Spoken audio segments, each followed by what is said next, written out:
Welcome to another episode of the Step One podcast. This is episode 8, and I have an incredible guest, a new dear friend of mine. I'm going to introduce him in such an incredible way, so stay tuned today.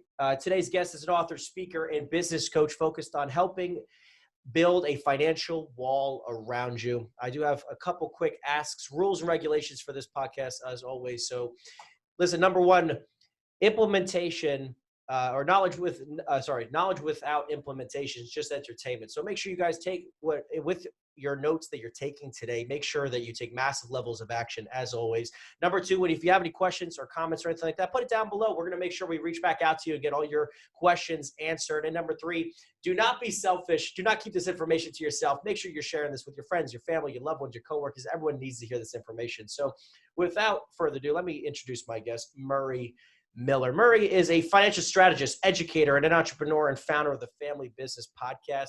He has built numerous successful businesses from the ground up, both traditional and online, where he loves helping and educating people on business and residual income strategies. He's also, right now, he is focusing on 2 businesses, network marketing with Eisenstein and a financial service business, helping people set up an uncommon banking system to create a tax-free residual income. Thank you so much for being on the show, my friend. How are you? Oh, wow. Okay. I'm doing great. Good to be here. I couldn't be happier to have you on. We're going to be diving into an incredible, not only your background, but I mean, you just have such an amazing, beautiful life that I want to share with the world because, I know you have so much to share when it comes to how to get there. I want to make sure we can share all those strategies. So my first thing I always like to do with every one of my guests is dive into your history, dive into your background, dive into your childhood, because I feel like it really tells the tale of exactly how you got there. So what's the earliest memory, Murray, that you can tell me about some of your childhood? Were you an entrepreneur from the get, or was this something you had to build into? Yeah, I think so because as a kid, growing up in the Boston area, came from a lower middle class family. It was my mom raising 3 kids on her own. She was working a menial job, so we didn't have too much. And I do remember not wanting to burden her with, my financial needs from a very young age. I actually remember as a little kid, being in the bedroom and watching my mom just through the crack in the door as she sat there laboring over her bills and, holding back the tears because she just didn't have enough money to pay all the bills at all the time. So she was trying to figure stuff out. So it kind of burns into your brain when you're a little kid. So I think as soon as I could, I started delivering papers. I'm showing my age here. And so I had a paper route, and I would, in the summertime, mow lawns, and in the wintertime, shovel driveways and do whatever I could so that I wouldn't have to ask my mom for lunch money or anything like that. Wow. Yeah. How do you feel like that period of time in your life has affected you? Well, on the long-term basis, it makes you realize, first of all, it's very empowering to have your own money. And, as I grew up, it became more apparent to me that, with money, you could do more things. So it wasn't, for me, it wasn't just about, buying things for myself. It was about survival in the beginning, and then it became about thriving and becoming self-sufficient. There's a lot of dignity and pride that comes along with that. So, those things get burned onto your psyche, and it just continues into adulthood. So I was constantly just wondering, going through these neighborhoods with these beautiful big homes and new cars, and how do they do it? How do they make so much money? And, what do they do? And I would ask people what they did. And I was just very inquisitive as a young person, Sure. Even in high school, as time went on, I had multiple jobs. I tried everything that I could. I tried driving trucks. I tried working at the airport. I tried multiple different retail jobs, labor, construction, cleaning, everything. I just trying to figure out how does this thing work? How do you make money? How do you become successful in this world? How do these people have so much? And that feeling of just wanting to know more is something that I suggest to all budding entrepreneurs. Don't ever lose that. Don't ever stop being inquisitive. Don't ever stop asking questions. As I like to say, always stay green and grow, because when you become ripe, you rot. And that's probably is more true than I even think it is. I love that so much. So let's go. I want to keep diving into your childhood, because I just feel like it tells so much about somebody, right? So I hear you, and I can I could feel that. Like, I feel what you were saying before with your parents, and how you grew up like that. So you said you started a paper route. I mean, wait, were you like, it sounded like you were sort of like an entrepreneur from the get, almost, in the sense where like you were just like attached to what money could bring to you and your family, you know? Yeah, really, honestly, it was more than that, because we had no money to speak of other than just getting by. Sure. It was just for me, I felt extremely sad for my mom because she struggled so much. There was a point in our childhood where we didn't have enough money to buy food, so she was able to get food stamps to go to the grocery store. And I remember how um, it was devastating to her to have to do that. She's a very proud woman, and to take a handout from the government just to put food on the table was obviously very distressing for her. So I think Sure. that's one of the reasons that both my siblings, along with myself, have become successful financially, because we all dealt with the same thing. And I want people to hear that, again, your current circumstances, no matter your age, no matter where you are today, it does not dictate your future. I mean, Murray, you're an incredibly successful guy, and you have a very humble beginning here, you know. And I mean, I just want Mhm. to commend you in a lot of ways, because a lot of people could use that as a reason not to be successful. Yeah, no, I agree. I agree. Your circumstances certainly don't have to dictate the future, whether it's financial or, you know, um, in any aspect of it, even health. Exactly. Mm, Anything. Agreed. yeah. I feel that. So, okay. So you grew up in those circumstances, and then, throughout high school, or middle school, throughout high school, I mean, what was life like for you? I mean, were you the popular kid growing up? Did you always have a crazy job? Were you into sports? I mean, how was it? All of the above. I was popular with my friends, obviously not, the most popular guy in school, but certainly had a good close knit group of friends. I seemed to, I don't know, just kind of adjust to whatever situation that I was in a social situation, whether I was with, my friends that were on sports teams, the jocks, or whether I was with the guys that, were in, into some kind of club, or even in the working environment that I had, because I worked during school and I also played sports. Um, I was able to just kind of adjust and learn. And that was really, really what I did for most of my youth, is learn and just kind of observe what people are doing. And I think that, you look and say, okay, I can see the direction I could go here with these people, and I can see the direction I can go there with those people, and I want what those people have, so I'm going to go in that direction. And it was pretty obvious. I wasn't a victim of my circumstances, because most of the people that I knew from my neighborhood were in a similar situation to me. So that was a conscious choice I made, to go into the direction of, I want to be successful. I want to find and achieve some form of success that I can live more comfortably and provide more for myself. And certainly, as I started to get to that point where I knew I was going to be, having a family at some point, be able to provide for those people, even more so. Sure. So, I mean, that's incredible that you had that kind of intuition that you did at a young age. Mm. You know, Yeah, I, I mean, I don't even think of it that way, honestly, because I just, that was the only way I knew. no, I'm just saying, so many people kind of just stick with what's comfortable. Mm, They stick with the current environment, as much as it might be painful for them. It just is so comfortable. mm, And I want to commend you for the fact that, like, at a young age, I mean, it took me a long time to see that. It took me a long time to realize that where I was, it was not going to continue to serve me. mm. It wasn't going to get me to that next level. So, I mean, how old were you when you were starting to see these things and actually be making conscious decisions to get out of that? I think as early as probably, 11, 12, 13 years old, It's amazing. I was starting to see that this is not a really good way to live life. It's amazing. I mean, we're always coming from the feeling of scarcity. And, looking back, I wanted abundance in my life. I wanted success, and I wanted to have ultimately happiness. And I attached that to money. So I started thinking in terms of how can I make money? How can I make more money? And how can I leverage that money? I mean, it's so amazing. So when you let's kind of go towards like the high school, college years. When you were in high school, did you have a job? Did you start a business? In college? Same thing. I mean, like, where was your life kind of treating you then?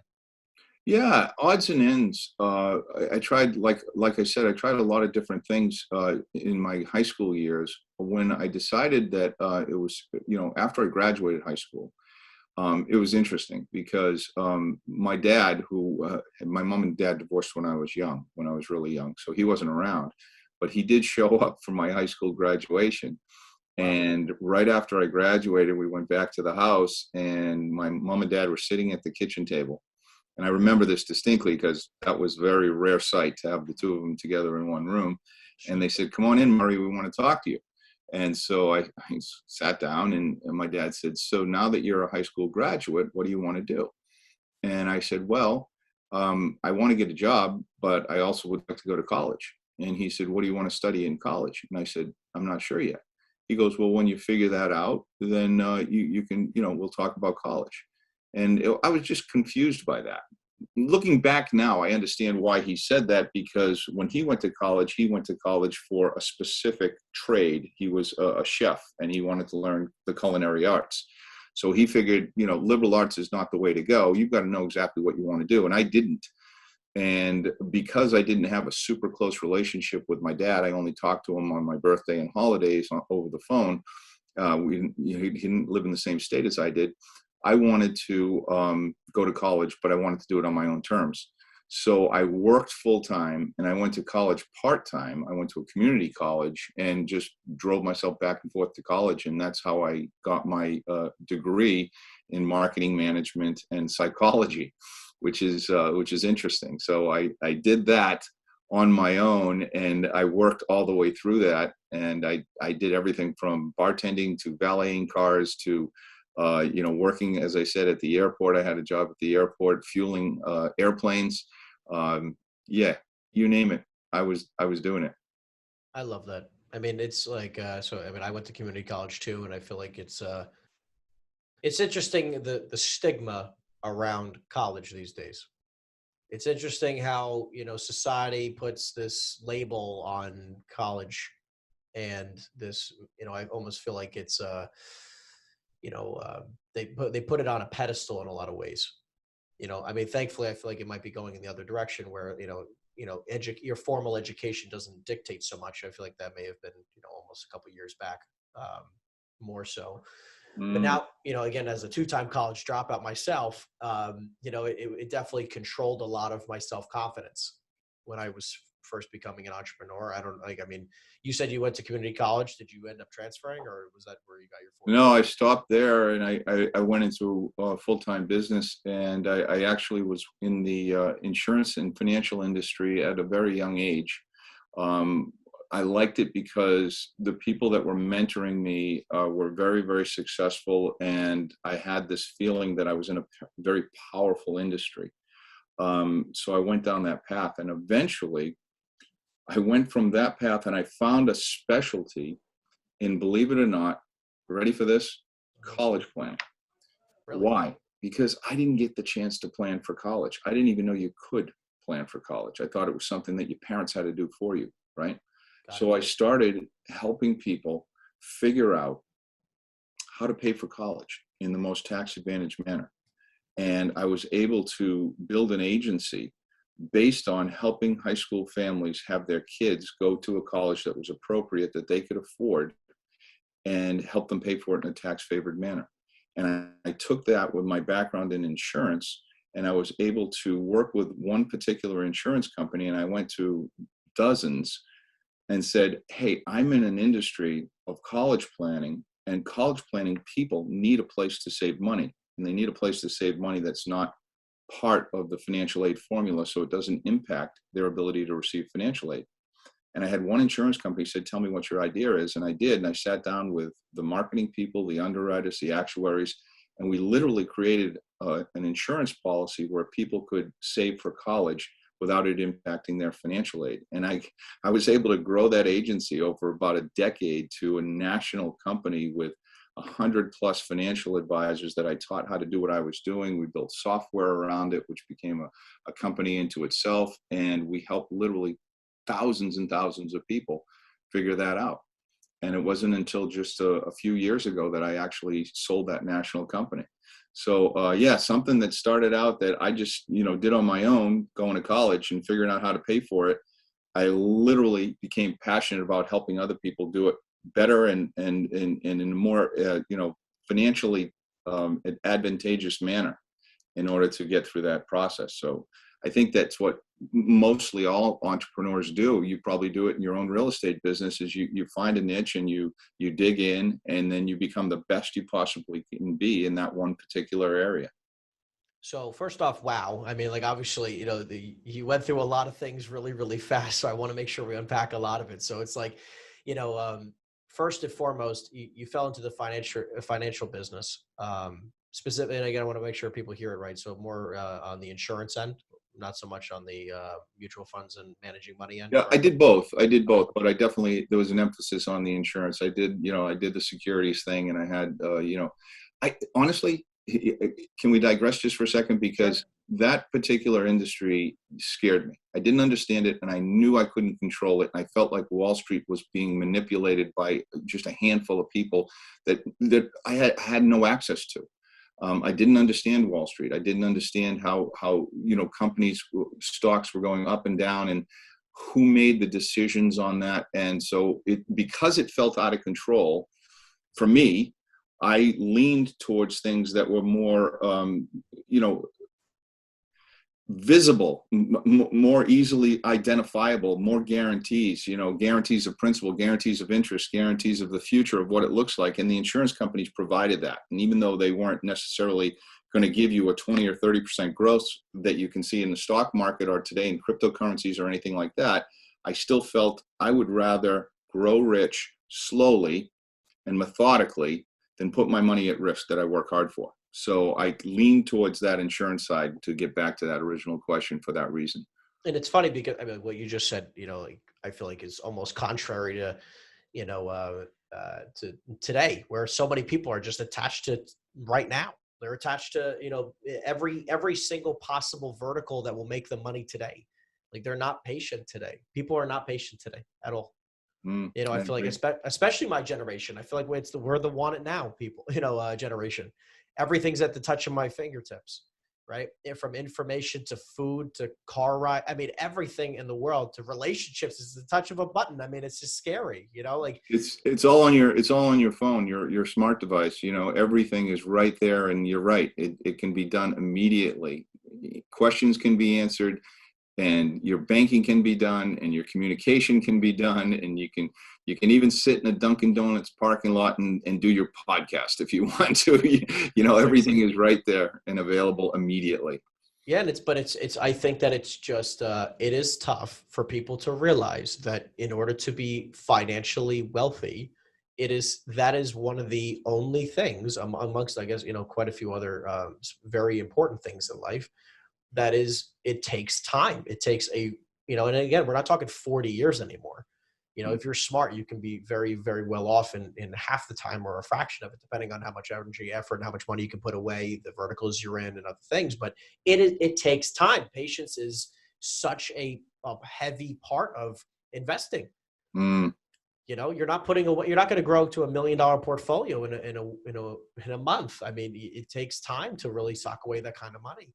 Well, you're absolutely right. I mean, for the vast majority of people, and I think because we hear the stories of these people that are just crushing it, and it seems like they're doing it almost overnight. People get millions of followers, and then they're endorsing something or themselves, and all of a sudden, whether it's a song or a book or something, it just blows up, and they become ultra rich in a short period of time. And we hear those stories more than we hear the stories that you and I are discussing right now, growing rich slowly. and you're just like, okay, I want that too. And how can I get that? So anything less than a lot is not good. Yeah. I mean, and it's because you said something that, really hits the nail on the head for me. I heard this saying, which is, I'd rather play the get rich for sure game than the get rich quick game. Mm, I And like that. thankfully, I heard that at a young enough age that it really sank in, because Hmm. I was chasing the get rich quick. Hmm. And I come from a family.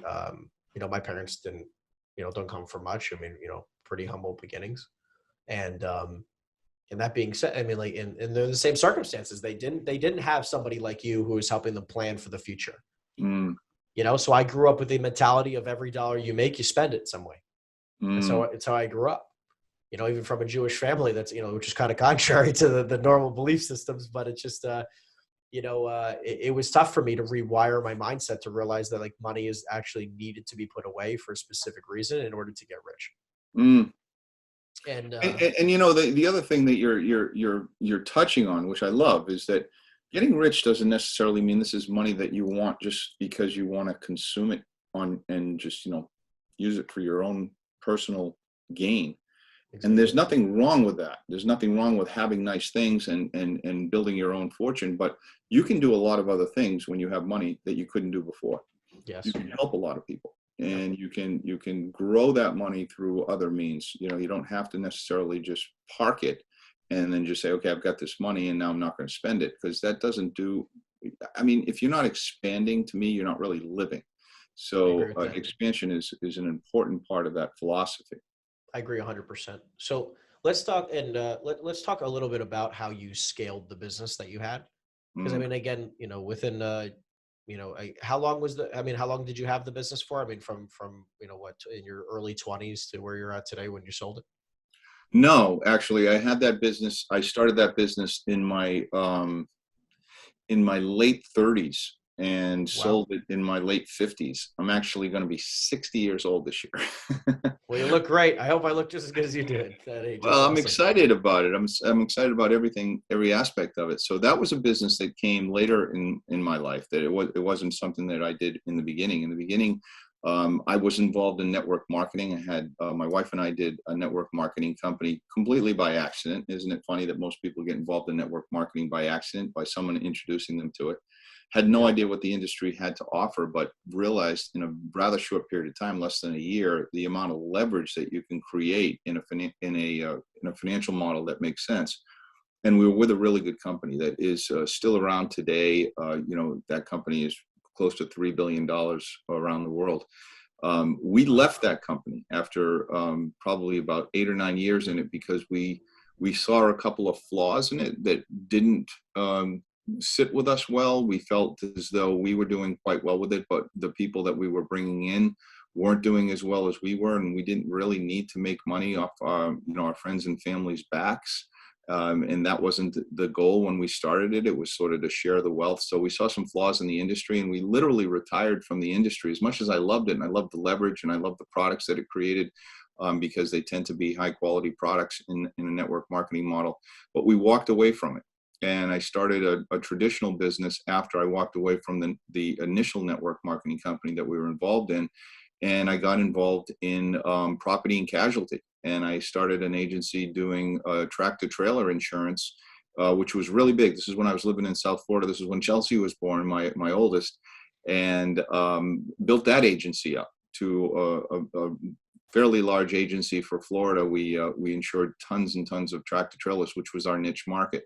Wow. And from there, from that business, after selling that business, so I bought and sold quite a few businesses, is when I actually found the home that we're at now with Isagenix, with our network marketing business, because we found a company, again, sort of by accident.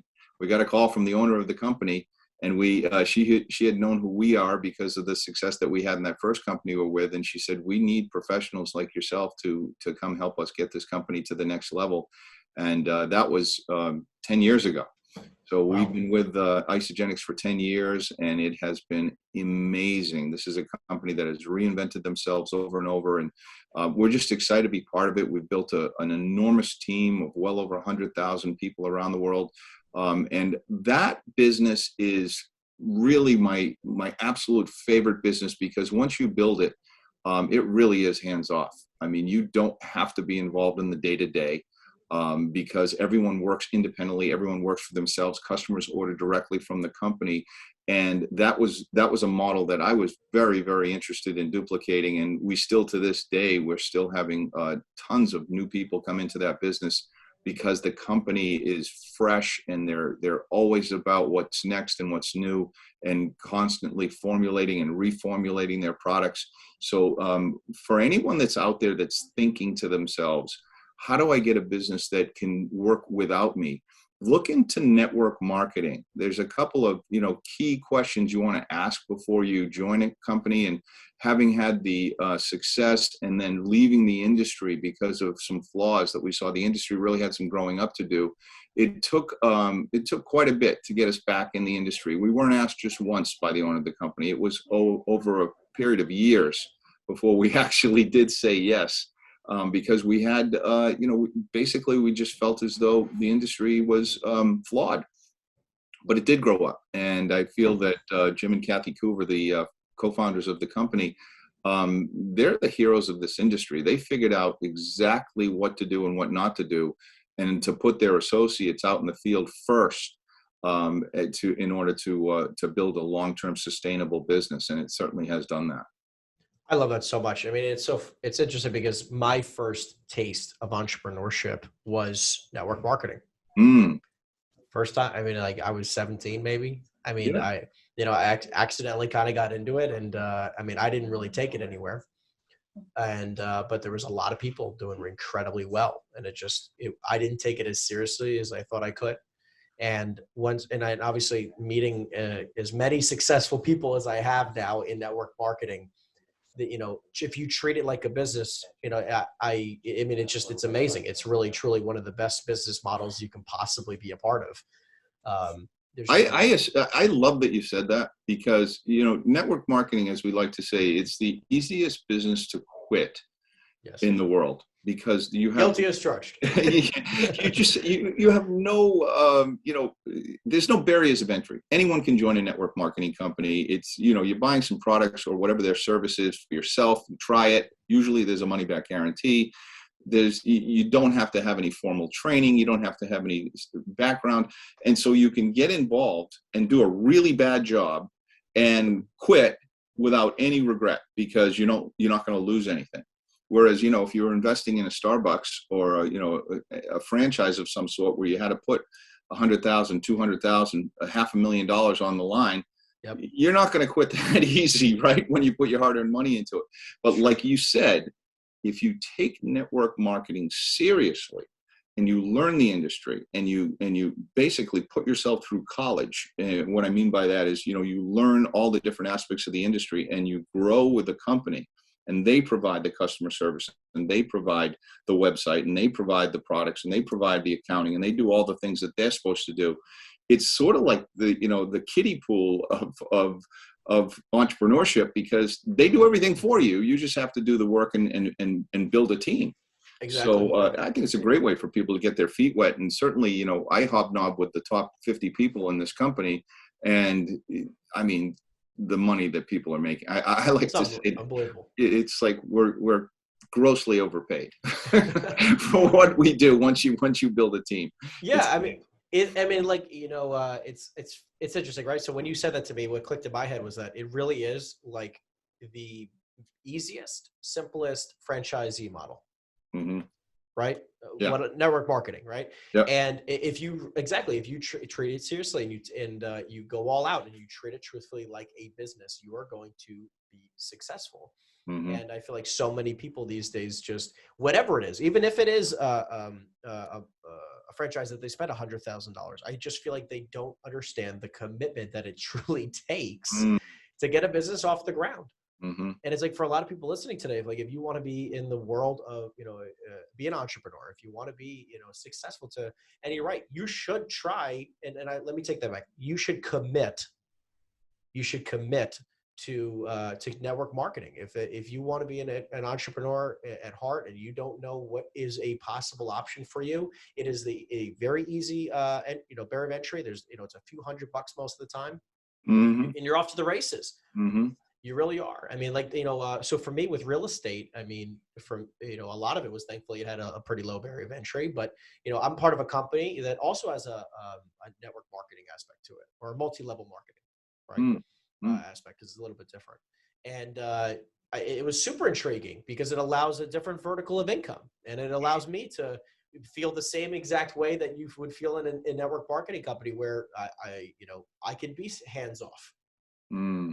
And it's got the both aspects. I have the really hands-on and the really hands-off version in here, and for the other companies that I've been a part of that don't have this kind of model, I was like, why am I putting so much energy and effort into a model that eventually will not let me retire? Right. So anyways, it just, it was something that I thought was extremely important when I was making my decision about joining a different company. But so when you got into Isagenix, right? Because I want people to hear this. And again, we can even just tailor it down to just any person who's joining a network marketing company. What is like the first three things that someone has to do, no matter what, non-negotiables to be successful? Well, before you join a network marketing company, I think I'm just writing down a couple of notes I don't want to forget. Sure. I think that it's important, number one, that you're passionate about whatever it is that the company offers, whatever their service or product is, that you have some passion behind it. I don't think it's a good idea to be involved in something just because it has a strong market. I mean, I happen to know that you and I both use Kleenex and toilet paper, and it runs out every month, and we buy more of it. And I could get involved in that industry, but I'm not passionate about it. So even though I could make money at it and it could be fun, I'm not passionate about it. With Isagenix, I'm very passionate about health and wellness and taking good care of myself. I want to do it for myself. These are products that I want in my body, and I figure there's other people out there like me that want to feel good and be healthy into their later years. That want to perform athletically, that want to, keep their weight off and, keep a strong muscle ratio in their body. So, that's something that's very passionate to me. I also want to look good. So, vanity has played a role in that as well. So number one, an attachment to their products or services. Number two, how do they pay? Like if you were going to go on a job interview somewhere and you were considering, a certain industry, and you would interview with several companies, I promise you, not only would they interview you, but you would be interviewing them. Who do I want to work for, and how much am I going to get paid, and can I scale that pay over a period of time? Why wouldn't you want to do that in network marketing? So I'd want to understand their compensation plan and compare it with what else was available in the industry, and I'd want a very generous and fair compensation plan. Not that there were tripwires that were going to stop me along the way when I got to a certain point. That was key. And number three, you said, what are the top three things? I think the third thing would be, and just as important as the first two, who's mentoring me? Who's going to walk me through this on a daily basis? Are the people that are going to have a vested interest in me successful? Are they going to be there for me for the long term? Are they going to be able to support me when I start, trying to figure out how things work, when I try to figure out how to build a team, and when I'm trying to support that team? Do I have a good team of people that are part of my support structure that are going to take me long term? So those three things are key in a network marketing business for your long term growth. I love that so much because, and honestly, I feel like that really lays over to every type of business, Yeah. and because I mean, like, first thing you said is passion. Like, because I feel like passion to me is those long nights and early mornings that you don't want to wake up, and it's you're going to keep going for it because it's something that you truly care about more than just the dollar. You're making a difference, you're making an impact, and you're changing people's lives. Truthfully, like when you're helping them, my clients, my customers, right? Like I'm changing their lives, truthfully. Yeah. Right. And I take that wholeheartedly. And I know you feel the same when you're in Isagenix, because you're truly making a difference in that person's life. So I love the passion part. The second part of a financial model that can scale, I agree 100%. I feel like there's so many people who just look at just the financial model part of it. And I feel like so many people can convince themselves that model can work. Just like, e-commerce businesses or consulting or financial advisory or real estate or, nowadays are people getting into these ridiculous things with drop shipping and all this other stuff that people think that there's all this money there. Right. And don't get me wrong. I feel like with a lot of things, you can make it work, but the passion part is what will drive it. Right. Without a doubt.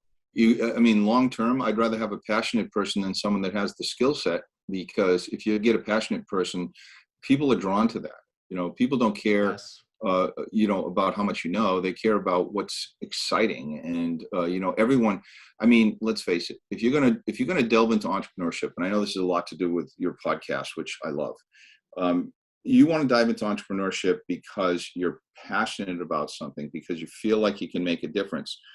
If you're just doing it for a paycheck, you can drive for Uber. You can rent out your spare bedroom through Airbnb or a house. But if you really are passionate about something like the way you are about real estate, the way that I am about, residual income, then yes, you have to, without a doubt, have that passion on your side. The rest can be learned, right? The rest can be learned. If you figure out the why, you can figure out the what. Yes. And So how. freaking important. Again, like you said, passion, I feel like passion and energy is really everything. People buy energy. Yeah. I say Yeah, I that a do. lot. People buy energy before they buy anything. Yeah. And so that's really powerful. And the last part you touched on is mentorship. Again, like I feel like people need that for everything. And I feel like people need to stop thinking they're alone. There's so much there's so much free information out there, from YouTube and Google these days, that it's just silly for you to try to think that you have to create your own model these days. You don't have to come up with some wildly new thing to be super successful financially. It's all out there. Like, you just follow what works. For God's sakes, you pick up a book even for $10 and learn what successful people have done before you, and you just follow it. And then Absolutely. and then again, for even just mentorship, externally, when it just comes to even interactions, I agree. Why are you, why would you not reach out to somebody who's like, hey, just wanted to say, we're coworkers. Hey, we're, even your competitors these days. To be honest, there's a lot of people that are in my industry where I've called them when I was younger in this industry, and I've called them and said, like, hey, like, you're super successful. Can I take you out to lunch? Look, maybe not all of them took me up on it, but quite a few of them did. And I learned a lot. And especially at network marketing, that person who enrolls you and brings you on board and brings you into the company is so crucial to your success that I feel like people overlook the value of that person. Right. Right. No question. Yeah. Right. So it's like, and I'd love to get your opinion, because it's definitely, we have way more experience on that side of than me. But in my business, a lot of people are, just like yours, people are hit up all the time, like, hey, join my network marketing business. Hey, join this company over that company. Right. And then now in my world, I'm also seeing that a lot of people are getting the same phone call from a bunch of different agents, all from the same company, saying, join under me and I'll provide you X. Right. So, yeah. I'm sure you see the same thing. And it's like, people don't realize how important it is to have the right partner with your upline. Well, okay. You just hit the key. The key is that when you're recruiting people into your network marketing company, you have to have a connection to that person that number one, you really like, so you want to work with them, because that passion you cannot fake. If you don't want to work with someone, or you don't like that person, you're not going to like the people that they're bringing into the business either. And that's really what this is based on. It's based on relationship. It's relationship marketing is really what it is. So that's the first thing. You have to have a connection with a person. And the other thing is, if a person is not passionate about what you're doing, it's hard to teach them. It's hard to teach them. It's hard to coach them, because you feel like you're pushing a rope. And it's not good for them, because they feel like they're being pushed. It's not good for you, because you feel like you're putting effort into something that's got no return on it. So, the key to building a successful team is to build a team with people that really want what you want. And, we tell people, let's determine what your avatar is. Who is the person that you want to recruit? If the person that you want to recruit is just like you, let's figure out the attributes we're looking for, and that's how you're going to do your recruiting. Network marketing is unique in that way. there's a handful of ways to make residual income, and I love residual income. I consider myself an expert in the area, and there's some areas that are very tough to break into, like for example, earning residual income from royalties. Usually you have to have some kind of special talent or skill, whether you're an author or a writer or a songwriter maybe, or something that you'd have some talent to do that you could get paid over and over again for the work that you do once. Or maybe you're making your residual income, or you hope to, from your investment portfolio. That takes a lot of skill. That takes time. That takes some risk management. Real estate. I happen to love the idea of residual income from real estate because there's a lot of tax advantages when you own real estate and you rent it out. And so, you can own, multiple family unit buildings, or you can own, you can do Airbnbs, or you can use single family homes, whatever. But there's some great ways to earn residual income from that. Network marketing is the other one that, as we've discussed in a little bit more detail, that you can start to earn a residual income over a period of time. You can build a sustainable network that goes on with and without your efforts over a period of time. Subscriptions. I did this with the college planning business. I was able to set it up so that people wanted my service on a regular basis. And what we did is we helped them file their financial aid every year in the most advantageous manner. So instead of charging them once a year or, on a renewal basis, we just had a monthly subscription. So people didn't have to think about it. They didn't have to worry about the deadlines. They knew it was being taken care of by us. And that created a residual aspect to my business. Not all businesses are necessarily residual. Not all traditional businesses have a residual aspect to them. You can definitely concentrate on putting that together for yourself by focusing on the different ways that people can earn residual income. And I'm very passionate about that. Yeah, I couldn't agree more. I mean, I feel like so many people, they look at only like maybe one or two or three different aspects of, how, like, it's just like network marketing allows so many different verticals. It's just such a beautiful different aspect of things where it's like, if you're a salesperson, you have one, think about it. If you're a financial advisor, you have one way of making money. That's right. If you're not selling, if you don't go to work every single day, you're done. Right? Like, you have nothing to fall back on. Right. If if you're not getting up every morning, if you're not calling your prospects, if you're not following up, you're really just, that's it. You're the only engine, you're the only fuel here. And it's like, I feel like so many people forget that, like, with network marketing, you're a team, you're an organization that can constantly just, you have that power that you're building, slowly but surely you're building this bigger engine. Slowly but surely you're creating, you're taking yourself from a V2 to a V4 to a V6 to a V8, and you're just constantly growing that engine where it's not even you anymore. You don't have to worry about, it being all on you anymore. So I think that's really powerful. But, it's amazing. And I'm curious, right? So now let's take your let's say somebody's in network marketing. They're starting to gain some traction, right? They're starting to do well. They're in a business. They're starting to do well. I feel like a lot of them, they lose this, they lose momentum because they're starting to get rejection. They lose momentum because, maybe they had a couple good months right off the bat.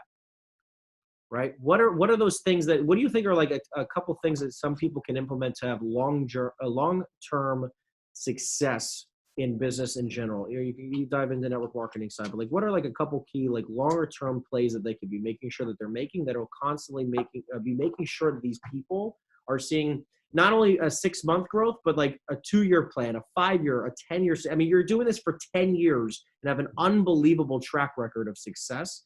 Like, what makes you so different than the rest here? It's community. It's building community. There's no question that you can continue the momentum, because let's face it, we all have up days and down days, right? And if you can detach your emotions from your activities, it's a lot harder than it sounds, but you can do it. And part of doing that is one of the decisions that my wife and I made when we got back into network marketing after the hiatus we had for a bunch of years, was that we were going to do daily calls. So we have a Monday morning through Friday morning, 8 a.m. Eastern time call that we record for all our people that are in different parts of the country and around the world. That is the same topics on Mondays, Tuesdays, Wednesdays, Thursdays, and Fridays. Each one has a different topic. And each week we have a different leader in our organization take that week. And these are people that have become millionaires in the company. They take that week and they're able to put their own spin on all those different topics. But what it has created is created a community so that when you do have that rejection and you do feel as though you're not making any traction and you do feel as though your business is taking 2 steps backwards and only 1 step forward, and what do I do now? You have that community to rely on. So for people that are into that are people, a people person, network marketing may be something that you want to check out. I will tell you that there are other ways to earn residual income as well. And one of the things that my other company that I'm very passionate about is involved in the business of creating tax-free residual income through investments. And most of the time, you can't create a tax-free residual investment portfolio without funding it deliberately and intentionally over a period of time. And we talked about this in the beginning. Honestly, most people want to do it fast. And in this particular case, especially with the IRS code set up the way that it is, in order for you to put yourself in what I like to refer to as the 0% tax bracket when you start to take this money, so there's no tax coming out, that you can access the money tax-free, you have to do it over a period of time. And you can create residual income doing this. I just talked to a young girl, not even 30 years old yet, that wants to put a plan together to create residual income. She's a great saver. She's doing a great job. She has a good job. She has good salary, and she's been saving her money. She's invested in real estate, and now she wants to put something away for herself other than just putting after-tax money into a savings account in the bank, which is earning close to 0% interest. You can't even keep up with inflation in that scenario. We're going to put her in a situation where she can not only earn 3, 4, 5, 6, 7, 8, 9% interest in the account, depending on how the stock market's doing in that particular year, with no possibility of a loss, because you can do it in these new financial products that are just absolutely mind-blowing, that most people don't even know are out there unless someone introduces it to them. And then you can save money over a period of time. Consistently create a consistency in your life. You can fund it with any form of income.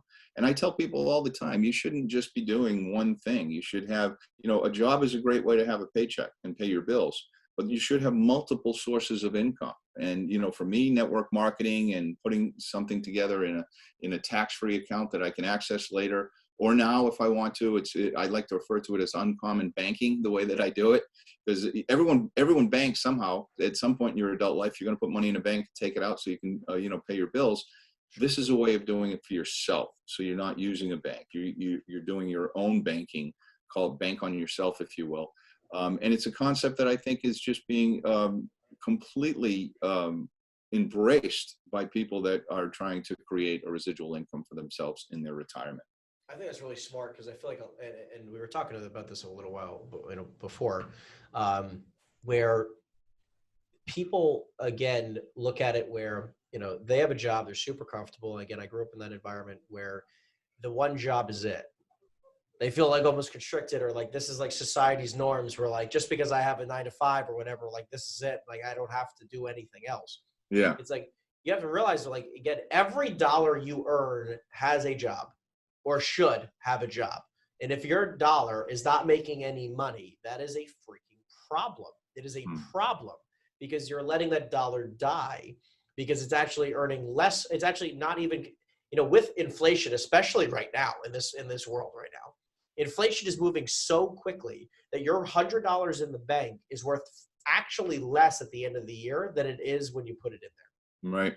Right. So like, if it's not earning an adequate amount of interest, you are losing money, especially like normal years of inflation is what, 2, 3, maybe 2%, 2, 3%.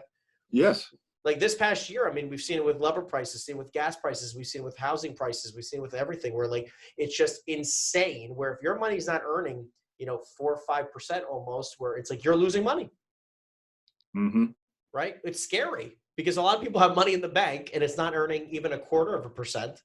No. And you're losing money having it in the bank and having it do nothing for you. Right.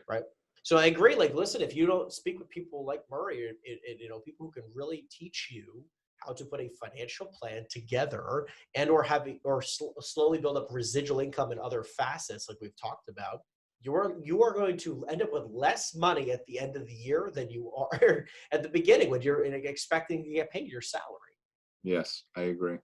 Right? Which is, it's crazy to think about, but it's like, they don't teach you this stuff growing up, you know? And No, they, they don't. they They really don't, don't. you It's know? not part of the curriculum at school. You know, most people are saying, you know, get a good education, get a good job, and you know, That's it. hopefully that will carry you, and the company will take care of you. But we know that's not the case anymore. That's just not the way it works.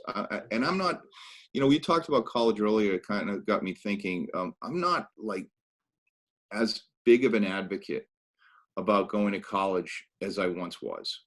You know, I felt as though I kind of got gypped out of a 4-year college because, you know, a lot of my friends were able to, you know, have their parents afford them to go to a 4-year college, and I wasn't in that situation. So I went to a 2-year college and did it on my own part-time. So when I started helping people, I became passionate about helping people do that. Now, my daughter Chelsea went through 4 years of private college. You know, she did phenomenally well. She, you know, graduated top of her class, and she went into entrepreneurship, and she started her network marketing business, and is, you know, highly successful in that. And she's a leader on stages around the world.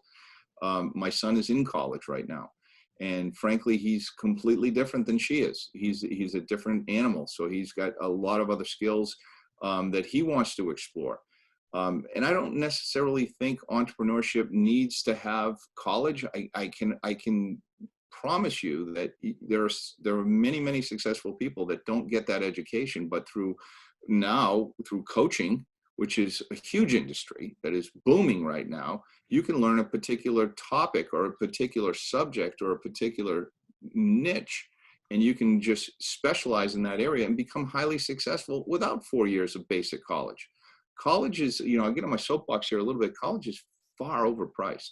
I mean, there's been a whole spotlight that's been put on it by the pandemic that we've been through the last year and a half.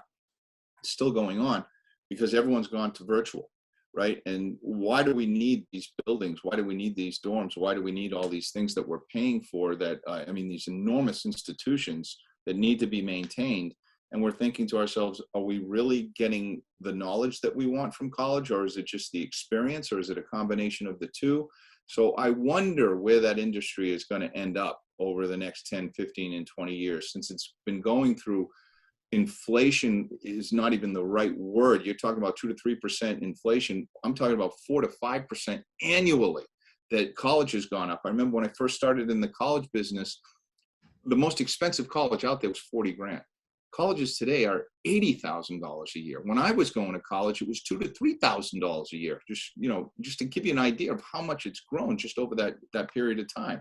So yeah, I see a lot of industries shifting, and you know, if you can see those trends and you can get in front of those trends, certainly it can make an impact on you financially and from the standpoint of just creating happiness in your own life.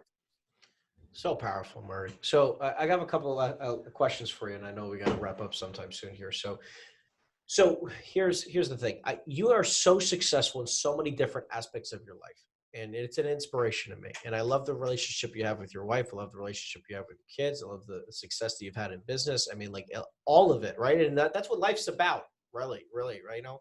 So I'm curious to get your opinion. What to you sets you apart? Like, what are some habits or some things that you focus on that just make you like so intentional about all these different aspects in your life? You know? Resets, commitments, you know, discipline. Those are all things that I think about a lot. I fall off the wagon. I mean, every now and then I I need a break and I need to disconnect. And, you know, I think everyone does. I mean, you'd probably be just not telling the truth if you said you're always positive and you're always, you know, growing and everything's always working in your favor. You go through seasons in life and you need to stay positive. I mean, things happen. You know, we're going through some health challenges with some very close family members right now. It takes the wind out of your sails. You have to just, you know, let that happen and sort of breathe through it and know that, you know, this too will pass and continue to move forward. So I think that, having long-term vision for what it is that you want, and not being deterred by, the roadblocks. They say the roadblocks are what you see when you take your eyes off the goal, right? Otherwise you just go over them. And it's true. It's true. I mean, we all go through ups and downs, and what's thrown at you, it's not going to define you. It's what you do with what's thrown at you that's going to actually define you, and make or break what it is that you're looking for. Wow. So powerful. I love it. I love it. I love it. So, all right, now I have something called rapid fire questions. There's just questions that I ask every single guest, and I'm excited to get your answers. So the first one is, Murray, if you had to restart, if you had to start at absolute zero again, okay, no money, no connections, none of it. All you had is the wisdom you have now. What would be your first 3 steps to building it back? One would be focus on the long term. Know that it's going to happen, and just to have that attitude of abundance and not scarcity from day one. Whatever it was going to happen, and then act as though it's already happened in your mind, because that will give you the ease of moving through the labor of what you have to do, because you know that it's going to happen, and it feels like it's already successful for you. And I think third, it would probably be finding something that I'm very excited about, that I passionately can explain, and I light up when I think about it. I love all of that so much. It's a lot about mentality. 80% of success is your mental game. And I love that you focus on that. And it's a beautiful answer. I appreciate that. Next one. This might hit home a little bit, so I'm curious to get your thoughts on it. If today was your last day, Murray, and all you had was this very moment to talk to your kids now, your future grandkids, wife, the rest of your family, everyone around you, what would be one piece of advice you'd have for everybody? Wow.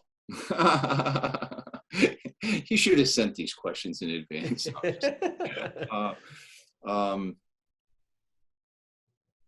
Yeah, I think those 4 words that I said earlier, probably, whatever you're going through, this too shall pass. Whether it's bad or really, really good, because it keeps you humble to know that even when things are good and the sun is shining on you, that it's just temporary. Everything changes, and that's the only thing that's constant. So my advice would be to stay humble and continue trying to be the best version of yourself, because I think that's all we can ask of ourselves. So beautifully said. I always try to think in life in the sense of where, like, today, all I have is this very moment to be everything that I can be. And I can either choose, I have the full ability to choose, to decide how I act right now. And I'd rather choose and to decide to act in a really happy, joyous, fulfilled way, because that's all I have. I love it. I love your answer. So, all right, next one. What is one skill or habit that's been an absolute game changer in your life? Doesn't have to be business related. Doesn't have to be personal related. It could be anything. Just knowing, I've said this a couple times today already, and it's not going to change. It's just knowing that you're part of the long game. I mean, being part of the long game is the key. Not having to worry about what really happens right now or today that would define the business or the situation you're going through, but knowing that it's long term. It's interesting how many times I feel like I've heard the statistic that successful people think extremely long term. Mm-hmm. And it's so important to do so. Hey, I think of the companies out there that do the same thing, and how long they've been in business and how they continue to grow and thrive. Everyone's heard of Apple because most people have an Apple iPhone or some Apple product. Do you know that Apple was in business 30 some odd years before the iPhone actually came out? The thing that is in just hundreds of millions of hands around the world at any given time, that was like the one of the biggest things that ever happened. that company was already successful and been in business 30 years before they invented that. So that, I think they're in it for the long term. I think they've got a bigger vision, right? They got things on the horizon right now, like their eyeglasses that are, coming out, and their Apple car and things like that, that we don't even know what their vision is, but they have that long-term outlook, which is going to be, keep the company around for decades and decades into the future. So powerfully said, because it's like, look, life is truly about reinventing yourself over and over and over and over and over again. And it does not mean that as human beings like Apple, we have to come up with new products, but it really does mean that we show up differently. We show up in the next level. We show up happier. We show up more joyous. We show up more fulfilled. We show up more grateful. We show up more determined and committed than ever before. Yes. Right. Because again, like you said, like, look, life is going to keep lifing, there's things that are going to keep happening in your life that you have no control over. Yes. But it is about how you respond and act and step into that new version that you have to be. I agree. I love all that. That's so powerful. All right. So here, just to wrap things up, Murray, I just also want to commend you in so many different ways.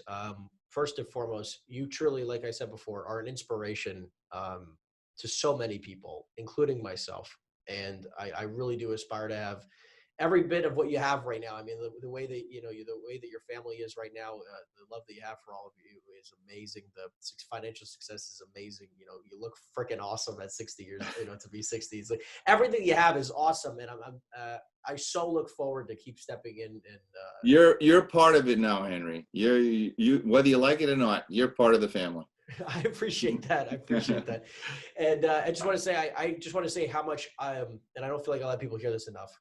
I appreciate all the hardships you went through, all the sacrifices you go through, because I know how freaking hard it is. Mm-hmm. And who you've become is amazing and inspirational, and the impact that you have is incredible. Thank you. I appreciate that, and I thank you for that.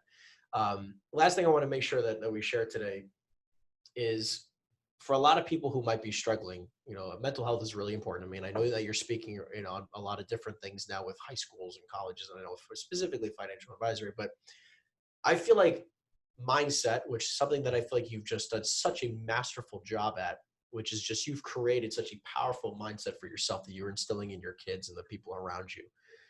What is something that people can be doing today to just make sure that, they're diving into the self-development world? Like, what does that mean to you? What is one thing that you could share with them that maybe just puts them on the right path?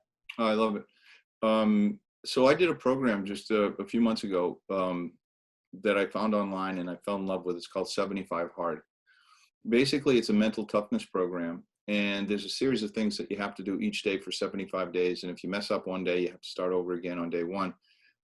But basically what it teaches you is the idea of you can do more in a day than you think you can do.